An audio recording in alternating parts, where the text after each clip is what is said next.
Party Bhupendra Hooda जी। भाषण के बाद बीजेपी ये नाम है, भाषण के बाद जो पकड़ी मैं भूपेंद्र हुड्डा जी से प्रार्थना करता हूं कि हमारे बीच में सीताराम जी सारण और हुड्डा साहब का स्वागत करें। बीजेपी छोड़कर हमारे परिवार कांग्रेस में शामिल हो रहे हैं, मैं उनका धन्यवाद करता हूं, स्वागत करता हूं। आदरणीय हुड्डा साहब। भाई दीपेंद्र हुड्डा की, भाई दीपेंद्र हुड्डा की। राम राम जी सबको। हमारे बीच में हमारे हरियाणा के बहुत ही वरिष्ठ विधायकों में से एक, लगातार 5वीं बार विधानसभा में दक्षिणी हरियाणा के छोर अहिरवाल से जो पहुंच के, जिन्होंने हरियाणा में एक संघर्ष के प्रतीक के रूप में अपनी पहचान बनाई है, हमारे बहुत ही सम्मानित साथी रावदान सिंह जी, जो इस चुनाव के हमारे प्रभारी भी हैं। हमारे बीच में हमारे पूर्व विधायक महम चौबीसी से उमेद सिंह जी, चौधरी उमेद सिंह सिवाज जी।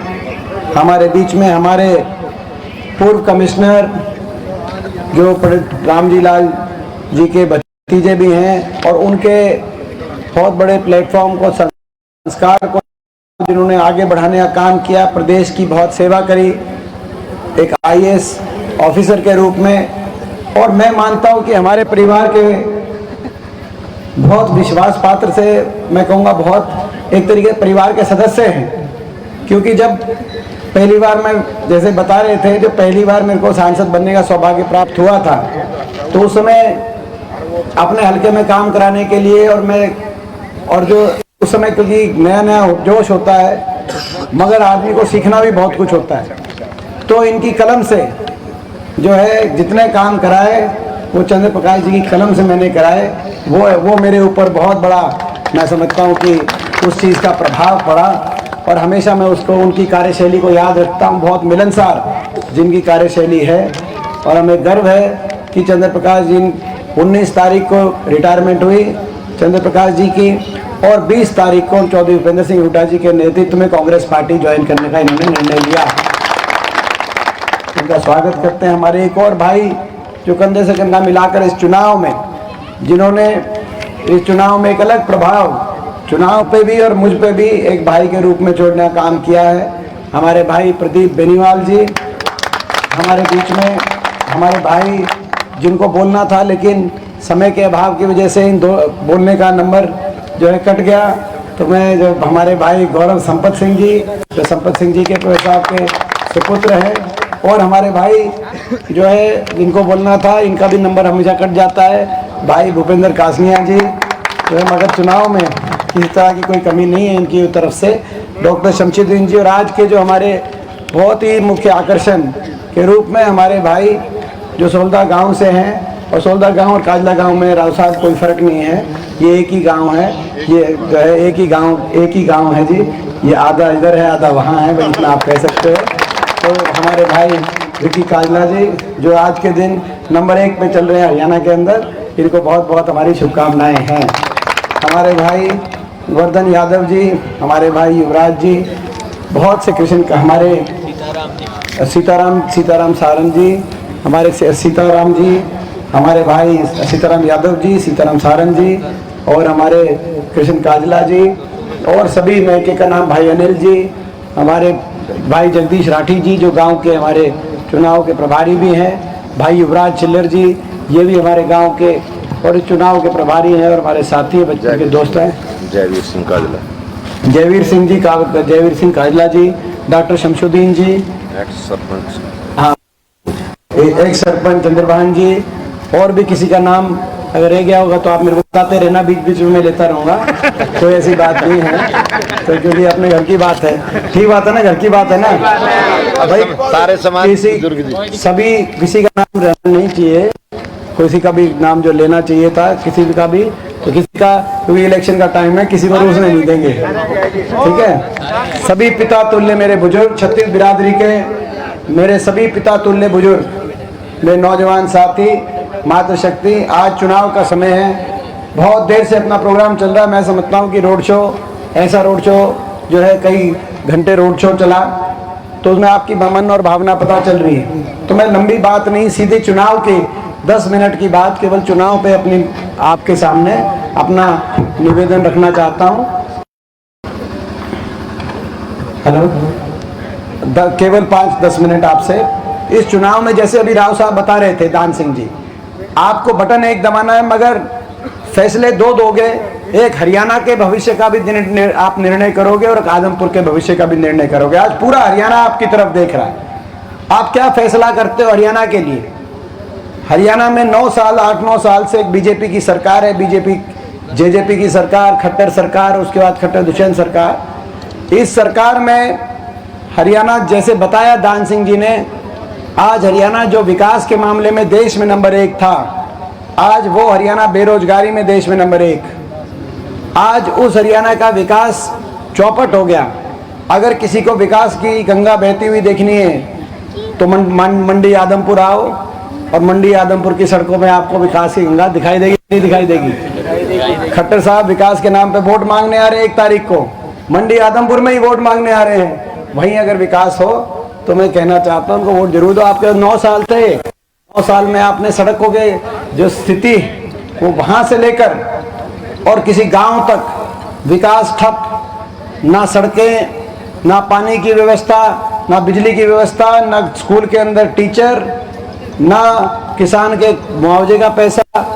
आज हर वर्ग, ऐसी सरकार हरियाणा में, ये अगर जीके का क्वेश्चन आएगा, कोई सरकार बताओ जो हर वर्ग को रोड पे ले आई, उस सरकार का नाम खट्टर सरकार और ये बीजेपी सरकार के रूप में जाना जाएगा। हर वर्ग को रोड पे ले आई, और रोड पे ले आते हैं, लेकिन इतना घमंड, अहंकार और इतनी असंवेदनशीलता है कि कोई रोड पे अगर कोई धरना प्रदर्शन चल रहा हो तो उससे बात करने के बजाय उस पर जो है लाठीचार्ज होने का काम होता है। आपने देखा 4 दिन पहले सफाई कर्मचारी हमारे भाई करनाल में प्रदर्शन कर रहे थे, क्योंकि सफाई कर्मचारियों को उनके अधिकार नहीं मिल रहे।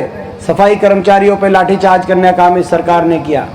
आपने देखा किसान 1 साल तक बैठा रहा, किसान 750 किसानों की जान चली गई, 750 घरों के चिराग बुझ गए। इस सरकार ने उनसे बात करने की भी जरूरत नहीं समझी। आपने देखा गरीब के बच्चे स्कूलों के आगे 4-4, 6-6 महीने तक धरनों पे बैठे रहे। हरियाणा में 250 स्कूलों के आगे, जिसमें 4 आदमपुर में भी, स्कूलों के आगे 36 बिरादरी गरीब बच्चे, गरीब परिवारों के बच्चे बैठे रहे अपनी क्लास छोड़ के, मगर उनसे कोई बात भी करने नहीं आया, उनको कोई पूछने भी नहीं आया। ना तो सरकार तो ऐसी होनी चाहिए लोकतंत्र में। आप लोगों ने बनाई है सरकार, किसी के बच्चे को 1 दिन की भी पढ़ाई छोड़कर अगर धरना देना पड़ जाए तो सरकार को तुरंत उससे आके वहां बात करके, उसके माता पिता से बात करके, स्कूल में बात करके क्या कमी है उसका समाधान करने की बात करनी चाहिए। यहाँ 250 स्कूलों में 6 महीने तक धरने चले, लेकिन सरकार की तरफ से कोई बात करने भी नहीं आया। ऐसी ये सरकार है। मनरेगा के वर्कर्स पे आपने देखा कैसी लाठीचार्ज हुई, आंगनवाड़ी आशा वर्कर्स पे आपने देखा कैसी लाठीचार्ज हुई। आपने देखा कर्मचारी, 1 हफ्ते पहले मंडी में प्रदर्शन कर्मचारियों का देखा था कि नहीं देखा था? मैं आपसे पूछना चाहता हूँ। कर्मचारी, कोई ऐसा वर्ग नहीं जिसको ये सरकार सड़क पे लाई नहीं। कर्मचारियों को आपने देखा, खिलाड़ियों को आपने देखा, खिलाड़ी प्रदर्शन कर रहे हैं। ओलंपिक विजेता, कॉमनवेल्थ विजेता, एशियाई खेलों के विजेता खिलाड़ी धरना और प्रदर्शन दे रहे हैं कि 9 साल से खट्टर साहब क्यों नीति रोक दी, एक भी आपने नियुक्ति का पत्र क्यों नहीं दिया, कौन सा भेदभाव हमारे साथ हो। हमने तो देश के तिरंगे को ऊपर करने का काम किया था, लेकिन 9 साल से किसी एक खिलाड़ी को भी कोई ऐसा वर्ग नहीं। यहां तक कि बड़े बुजुर्ग, 5 लाख बड़े बुजुर्गों की पेंशन कट गई। 5,000 का वायदा था, 2,500 पेंशन बड़ी मुश्किल से फैमिली आईडी कंडीशन लगा के 5 लाख बड़े बुजुर्गों की पेंशन काटने का काम सरकार ने किया। कई तो मृतक घोषित हो गए। मैं खासा महाजन गांव में मैं गया, एक 85 साल के हमारे बड़े बुजुर्ग राव साहब, उनकी पेंशन कट गई और वो ये कह रहे थे कि जी मुझे मृतक घोषित कर दिया, मैं अपने को यूं कैसे बताऊं कि मैं जीव हूं। और बड़े बुजुर्गों ने चंडीगढ़ में जाके धरना दिया और पीछे धरने के बोले पे लिखा थारा फूफा जिंदा है। आपने देखा तो ये सरकार, ऐसी सरकार, खट्टर सरकार जिसने विकास की पटरी से उतार दिया, बेरोजगारी में शिखर में पहुंचा दिया हरियाणा। महंगाई, देश में सबसे ज्यादा महंगाई हरियाणा के अंदर। आज इतनी महंगाई, डीजल, पेट्रोल, रसोई गैस का सिलेंडर सबसे ज्यादा, क्योंकि वैट सबसे ज्यादा हरियाणा में लगा दिया। बिजली का बिल अगर सबसे ज्यादा महंगा कहीं है तो आज हरियाणा के अंदर है। महंगाई बीजेपी ने, छोटी पार्टी है बीजेपी नोट कर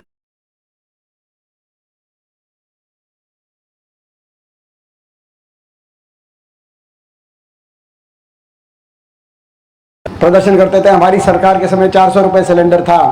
मैं आज आपसे पूछना चाहता हूं, कितने सिलेंडर कहां पहुंच गया भाई?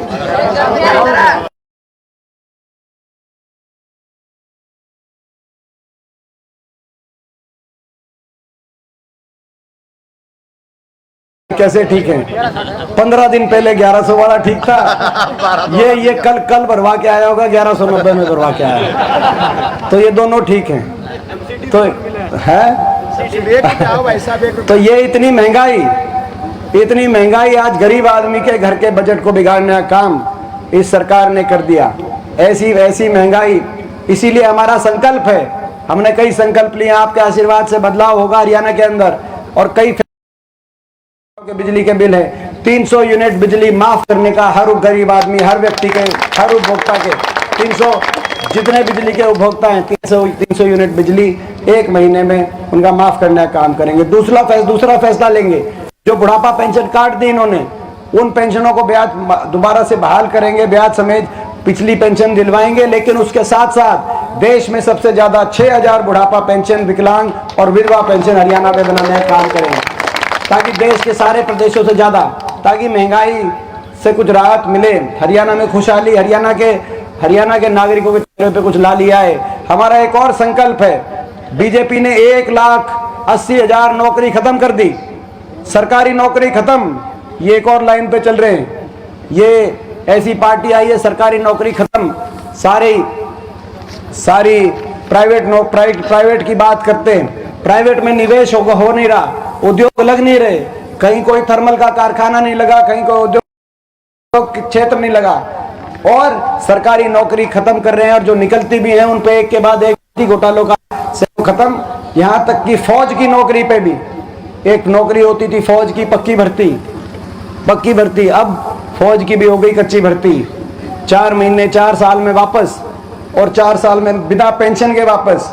मुझे याद है अभी पीछे रोहतक किसी गांव में गया, मेरे को न्योता दे रहे थे कि भाई जी जहाँ शादी है और इसके आना। मैं अच्छा क्या करता है? बोला फौज में। मैंने कहा चलो बहुत। बोला वो जो पक्की में, बोला पक्की भर्ती, पुरानी भर्ती है जी मेरी, पक्की में हो। तो अब तो ये स्थिति आ गई। तो एक हरियाणा के अंदर केवल 1,80,000 सरकारी नौकरी खत्म कर दी, जिसमें सबसे ज्यादा 36 बिरादरी का नुकसान है। लेकिन SC वर्ग के मेरे भाई, बैकवर्ड वर्ग के हमारे भाई, आरक्षण वाला जो सारा प्रणाली को इन्होंने समाप्त कर।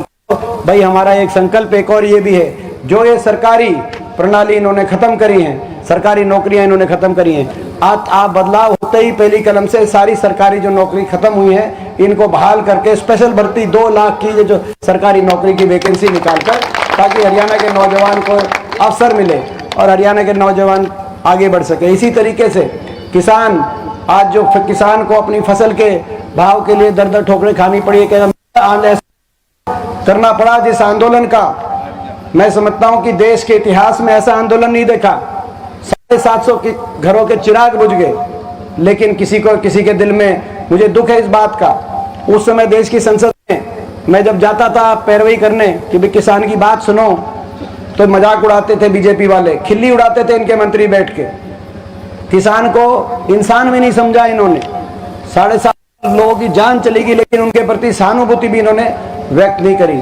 तो हमने ये भी संकल्प किया, आपके आशीर्वाद से अगर मौका मिलेगा तो हरियाणा के अंदर समर्थन मूल्य पे हर फसल को तो लेंगे ही, साथ में समय समय पे किसान को भी देने का काम करेंगे। और जो ये 750 परिवार जिनकी जान चली गई, परिवार में एक सरकारी नौकरी देकर हर परिवार को, ताकि सरकारी नौकरी इन परिवारों के अंदर दी जाए, इनको कोई भूले, इनको लगे कोई भूला नहीं है इनको। इसी तरीके से गरीब आदमी के लिए सारी स्कीम बंद कर दी इस सरकार ने। जब कांग्रेस पार्टी की सरकार थी 100-100 गज के प्लॉट मिला करते थे, मकान मिलते थे। मैं कहा 91,000 मकान की किस्त आती थी, 100 गज के प्लॉट की स्कीम थी। पता नहीं अपने गांव के अंदर प्लॉट मिले थे कि नहीं मिले थे, उस समय कटे थे कि नहीं कटे थे, लेकिन पूरे प्रदेश के अंदर कटे थे। 3,92,000 प्लॉट कटे थे। खट्टर साहब ने स्कीम बंद कर दी। जहां प्लॉट कटे थे उन कॉलोनियों में विकास हुआ नहीं, उनमें कोई ना गलियां बनी, ना कोई सड़कें बनी, ना बिजली आई, ना उन प्लॉटों में कोई विकास हुआ नहीं। और जहां प्लॉट कटे नहीं वो नए प्लॉट काटे नहीं। हमारा संकल्प है हर गरीब परिवार, एससी वर्ग के भाई, बैकवर्ड के, छत्तीस बिरादरी के बीपीएल परिवार, हर गरीब परिवार को जो वंचित रह गए थे 100 गज के प्लॉट काट के दिलवाने का काम करेंगे सरकार आते ही। और इन कॉलोनियों पे विकास कार्य कराते हुए, और मकान की जो इन्होंने स्कीम बंद कर दी प्रियदर्शनी आवास योजना, उस स्कीम को दोबारा शुरू करके मकान की किस्त के साथ इन प्लॉटों पर 2 कमरों का मकान, सुधा बाथरूम और सुधा किचन सरकारी खर्च से बनवा के देने का गरीब आदमियों को काम करेंगे। इसी तरीके से आज सरकार ने पीले कार्ड काट दिए। पीले कार्ड का दोबारा सर्वे करेंगे ताकि किसी का पीला कार्ड कटे नहीं और कोई पीला कार्ड छूटे नहीं। और पीले कार्ड पे जो मिलता था तेल, कांग्रेस पार्टी की सरकार के समय, हुड्डा सरकार के समय, राशन डिपो पे तेल भी मिलता था, चीनी भी मिलती थी, दाल भी मिलती थी। आज तीनों बंद। महंगाई तिगनी, और जो मिलता था राशन डिपो पे वो उसको 1/4, और जो अनाज भी मिलता है उसकी क्वालिटी भी ठीक नहीं है। सरकार बनते ही पीले कार्ड भी बना के सर्वे करवाने का काम करेंगे, और जो सुविधाएं पहले मिलती थी उन सुविधाओं को पहले से सवा कर राशन डिपो पे सभी जो है दिलवाने का एक काम करेंगे। हमारा संकल्प इसी प्रकार से, भाई हमारा संकल्प है, जो स्कूल ये बंद कर रहे हैं, जो सारे स्कूल बंद कर रहे हैं, सरकारी स्कूलों को बंद नहीं करेंगे, दोबारा भर्ती लाएंगे और सरकारी स्कूलों को दोबारा से जो है शुरू करने का काम करेंगे। कुछ सारी स्कूलों में शिक्षकों की कमी पूर्ति करेंगे और नए स्कूलों को, सरकारी स्कूलों को खुलवाने का काम। जो आपकी सरकार थी, कांग्रेस पार्टी की सरकार थी, 2,500 सरकारी स्कूल हरियाणा के अंदर उस समय हमने खोलने का काम किया था, नए स्कूल। इनकी सरकार में 4800 स्कूलों को मर्ज कराने का, बंद कराने का इन्होंने काम किया। तो ये जो नीति है, इनकी नीति से लड़ाई लड़ेंगे सरकारी स्कूल। तो ये सारी बातें हैं, कुल मिला के कुल में सारी बोल लूँ, आपने क्या बता रखा। तो कुल मिलाकर दोबारा से हरियाणा को विकास की पटरी पे लाना है और इस सरकार को भगाना है। तो भाई मैं आप सबसे सवाल पूछता हूँ, छत्तीस बिरादरी के सारे पूरा गांव बैठा है, भाई इस लड़ाई में हरियाणा को दोबारा से विकास की पटरी के लाने में आप अगर साथ हो तो एक बार हाथ खड़ा करके बताओ भाई आप पूरा। ये तो सभी ने हाथ खड़े कर दिए। अगर आप इतने सारे, मैंने पहले पता होता सारे हाथ उठाओगे तो मैं इतनी बात ना भी कहता, मैं तो गला बैठ रहा है। दूसरी एक और बात है, बदलाव हरियाणा में भी होना चाहिए, लेकिन बदलाव आदमपुर में भी होना चाहिए। आदमपुर में यहाँ पे एक ऐसे जनप्रतिनिधि कुलदीप बिश्नोई जी, जिनका जो आचरण जिस जनप्रतिनिधि का लोकतंत्र में होना चाहिए उसके अनुरूप लोगों की सेवा इन्होंने नहीं करी। मेरे साथ सांसद थे, कई बार से दान सिंह जी के साथ विधायक थे। हरियाणा के 30 विधायक कांग्रेस पार्टी के आदमपुर में आज चुनाव में आए हो। आप किसी से पूछ सकते हो, अगर कौन बनेगा करोड़पति, अमिताभ बच्चन कौन बनेगा करोड़पति, आपने सुना होगा, उसमें सवाल आते हैं। तो ये एक सवाल आएगा कि ऐसा सांसद और ऐसा विधायक बताओ। तो कई बार विधायक रह गए, सांसद रह गए, लेकिन कभी ना संसद में बोले ना विधानसभा में बोले। पूरे देश में कैसे नाम बताओ, तो किसका नाम लिया जाएगा? ये भी एक अचंबा है, ये अजूबा है। क्योंकि संसद में मैं भी आपके आशीर्वाद से पिछले 19 साल से देश की सबसे बड़ी पंचायत का सदस्य हूं। मैं बहुत भाग्यशाली हूं, शायद मेरी आयु में इतना अवसर देश में शायद किसी को नहीं मिला। मैं इस बात के लिए अपने प्रदेश में हूं, मगर मैंने कोई एक सांसद ऐसा नहीं देखा जो कभी बोला ही ना, और नहीं कोई एक विधायक विधानसभा में। आपको विधायक विधानसभा में कभी मिले राव साहब? कभी नहीं बोले वहां।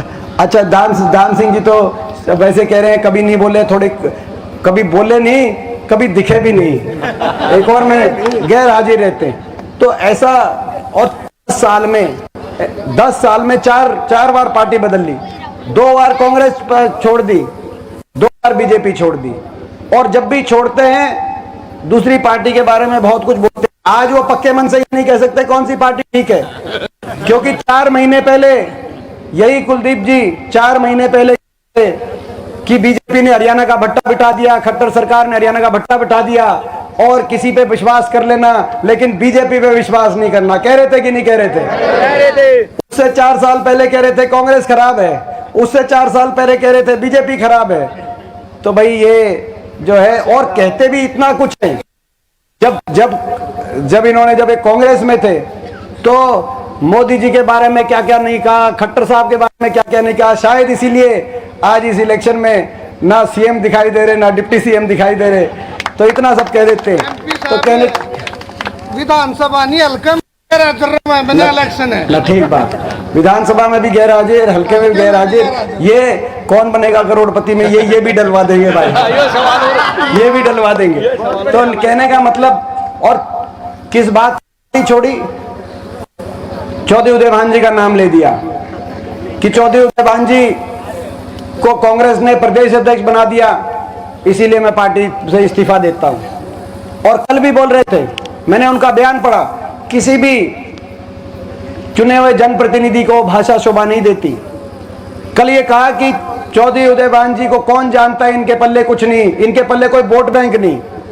चौधरी उदयभान जी, आपको पता होना चाहिए, 4 बार विधायक, उनके पिता भी 2 बार विधायक, 1 बार रिजर्व सीट से निर्दलीय विधायक जीत के आए, जमीन से जुड़े हुए नेता, एक गरीब घर में, एक दलित के घर में जन्म लेके, और हरियाणा कांग्रेस की सर्वोच्च कुर्सी पे बैठने वाले नेता। मुझे गर्व है कि मैं इस पार्टी में हूं कि जो एक गरीब के घर से जन्म लेके,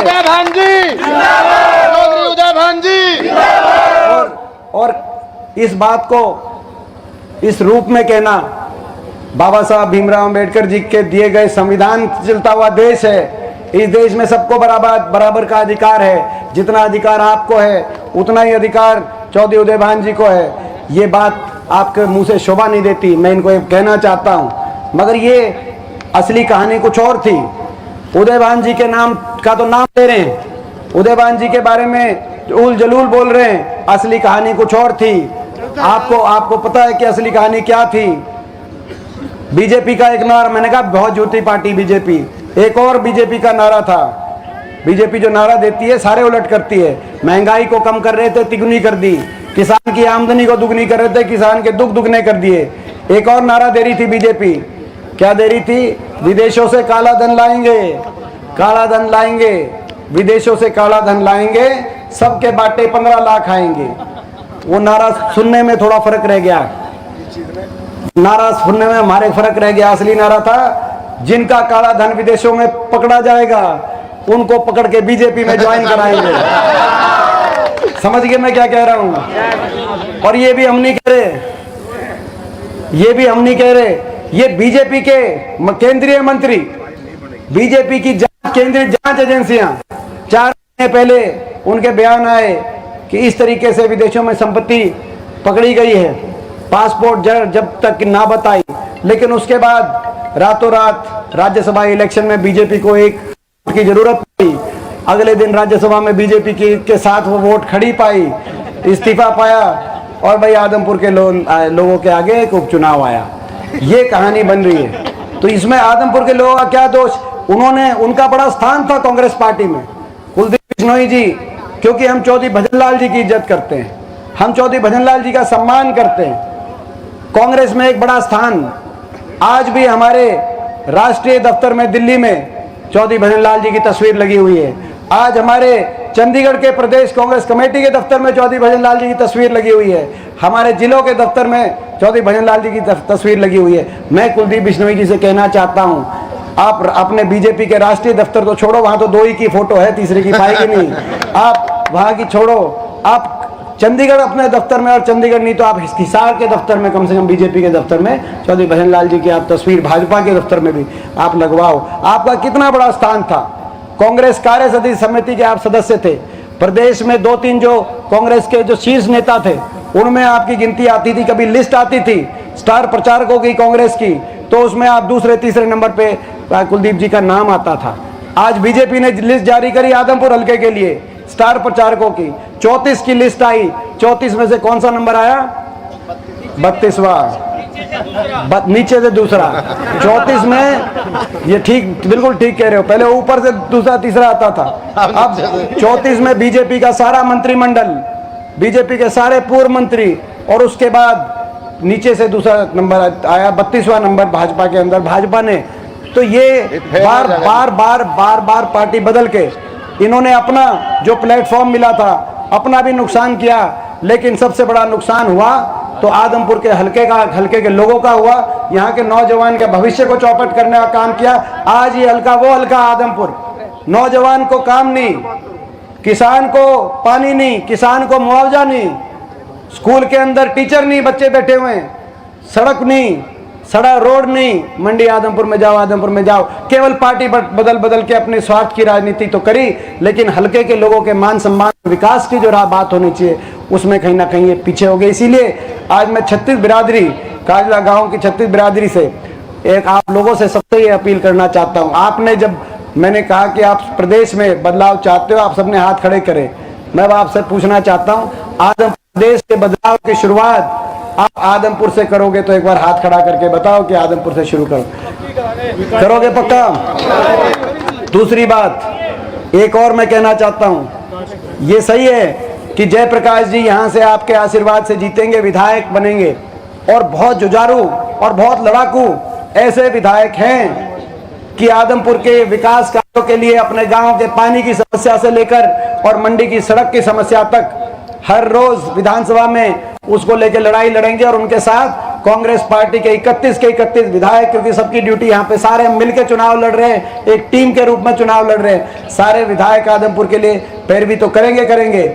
लेकिन जैसे किराने की दुकान पे एक स्कीम चली हुई है कि साबुन की एक टिक्की के साथ दूसरी फ्री, लक्स की टिक्की के साथ दूसरी साबुन की टिक्की फ्री, जयप्रकाश जी तो आपको मिलेंगे, लेकिन जयप्रकाश जी के साथ दीपेंद्र फ्री।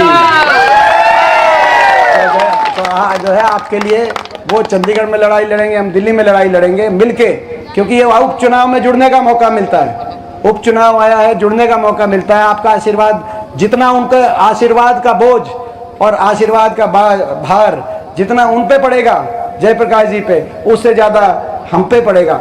और हम लोग मिलके आदमपुर के लिए प्रयास करेंगे, लड़ाई लड़ेंगे।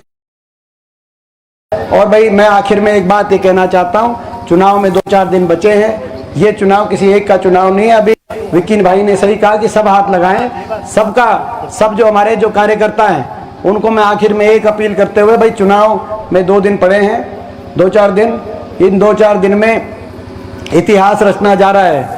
मैं पूछना चाहता हूं आपसे, 10 दिन 12 दिन पहले जब आए थे, इन 10 दिन 12 दिन में जब 10-12 दिन पहले जब निकले थे हम, तो आपके बहुत लोग कह रहे थे भाई दीपेंद्र लगा तो हुआ है, मगर कुछ पता नहीं।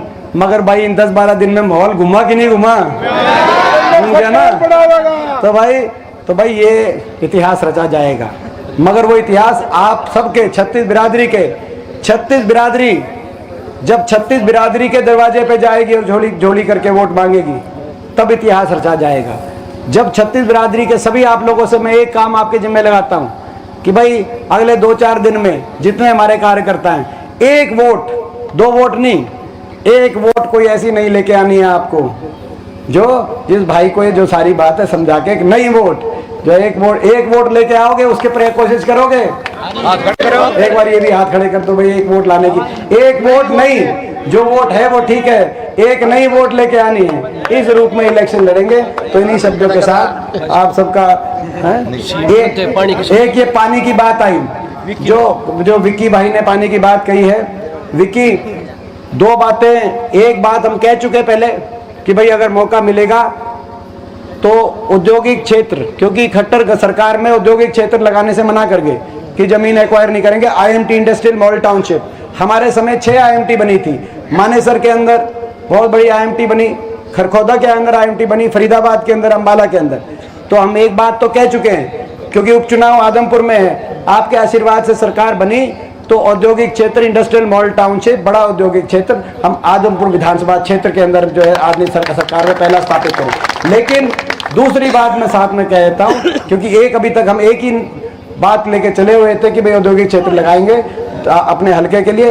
दूसरी बात, अपने गांव की जो पानी की समस्या है, भाई गांव की पानी की समस्या कैसे भी अगर कभी जो है अवसर मिला, ये पूरे गांव ने, छत्तीस दादी ने एक बात कही है कि गांव की पानी की समस्या कैसे भी इसका समाधान करना पड़े, मैं पहली प्रायोरिटी से अपने गांव की पानी की समस्या के समाधान के लिए जो है अपना शामिल हो जिसका वो धन्यवाद। और ये 3 और आदमी ये जो शामिल हो गए थे सारे, उन सभी का इंडियन नेशनल लोकदल और जेजेपी से, इन सबका मैं धन्यवाद करता हूं सभी का, और बीजेपी से। और ये इसके अलावा 3 और बीजेपी छोड़ के कांग्रेस पार्टी ज्वाइन कर रहे हैं, रघबीर सिंह काजला शक्ति केंद्र प्रमुख, दीपक BLO 2 और ईश्वर काजला बूथ अध्यक्ष, ये भाजपा छोड़ के ज्वाइन कर रहे हैं। और भी हो सकता है किसी का मन कर जाए, सभा अगर लंबी चल गई तो कहीं होगा देख के नए मन कर जाए तो जीतते धन्यवाद दो हाँ, तो सबका मैं धन्यवाद करता हूँ, सबका मान सम्मान इन्हीं